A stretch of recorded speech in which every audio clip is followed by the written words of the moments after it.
Supreme Court has served notices to former UP Chief Minister Mayawati, the centre and the CBI in the case of disproportionate assets against Mayawati. The court was hearing a review petition in the matter. My colleague Kunal Shankar now joins us live from the Supreme Court for more on this. Can you explain this to us, Kunal? Because wasn't this the case that had earlier been quashed by the Supreme Court against Mayawati? If I remember correctly, the CBI had also been rapped for exceeding its jurisdiction in this particular case. So is the CBI probe now going to go ahead in the same matter? Well, Padmaja, what the Supreme Court has done is on the review petition filed by an intervener in this matter, Kamlesh Verma, who had actually been an intervener earlier in the Allahabad High Court and subsequently here in the Supreme Court in the Taj Corridor matter, who has actually alleged that the Supreme Court at some point in about a year or so ago had de-linked the Taj Corridor matter from the disproportionate assets matter. He actually concedes that while it initially did allow the CBI to investigate the Taj Corridor scam, wherein Mayawati was supposed to have disbursed 17 crore rupees for the Taj Corridor heritage project. If you remember, according to the conspiracy, it was a conspiracy and certain people were favored.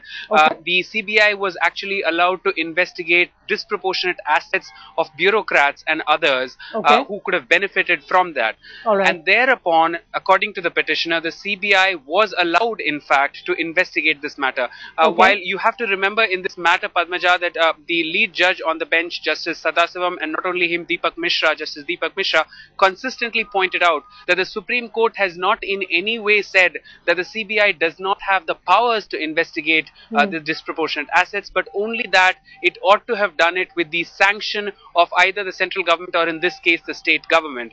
So the CBI has actually, the Supreme Court has actually said that the issue may be,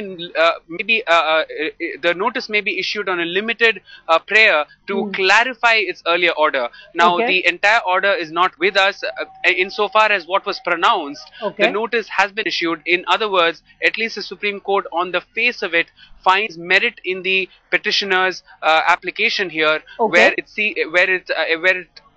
says that it may at least have to clarify, if not modify, its earlier order, quashing the FIR in the DA case against Mayawati. All right, Kunal, just stay with us for a minute, because the petitioner, Ajay Agrawal, also spoke to Headlines today, moments after the Supreme Court's observation, and this is what he told us. केंद्रीय सरकार गृह मंत्रालय को जारी किया गया है और नोटिस सीबीआई को जारी किया गया है। इस मामले में चूंकि ताज कॉरिडोर के मामले में सुप्रीम कोर्ट ने आदेश दिया था कि जो भ्रष्टाचार ताज कॉरिडोर के मामले में हुआ है उसमें एफआईआर दर्ज की जाए, और सीबीआई ने ये पाया था जब उन्होंने रेड की थी और जो तथ्य पाए थे उसमें उन्होंने एक आय से अधिक संपत्ति का मामला भी दर्ज किया था, क्योंकि बहुत अधिक आय से अधिक संपत्ति मायावती जी के पास पाई गई थी। और उस पूरे मामले को सुप्रीम कोर्ट की 3 जजेस बेंच मॉनिटर करती रही, लगातार उसको सुपरवाइज कर रही थी। 19 जुलाई 2004 को सुप्रीम कोर्ट ने 3 महीने का टाइम दिया था फर्दर उस मामले को इन्वेस्टिगेट करने के लिए, और उसके बाद 25 अक्टूबर 2004 को सुप्रीम कोर्ट ने ये कहते हुए उस मामले को अपने हवाला किया था कि इस मामले में सीबीआई स्वयं जांच करती रहे और जब भी कोई जरूरत हो तो हमारे पास आ जाए।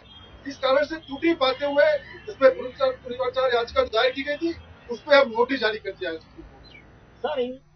A final question from my colleague Kunal Shankar. Kunal, can you explain to our viewers exactly how this case will proceed from here, legally speaking?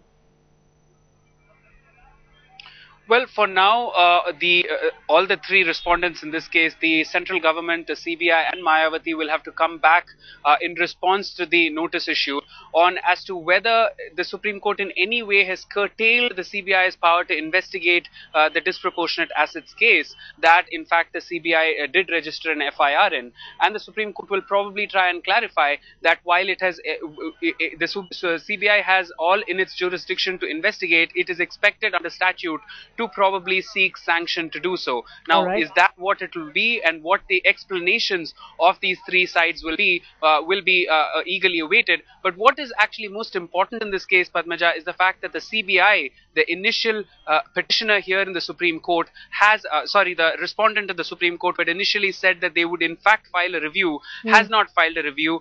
On an intervener's application seeking review, the Supreme Court has entertained it, not only entertained it and heard it in open court which is very rare for review petitions, has in fact issued notice. To that extent, it is indeed an embarrassment, at least, that continues for the former Chief Minister Mayawati.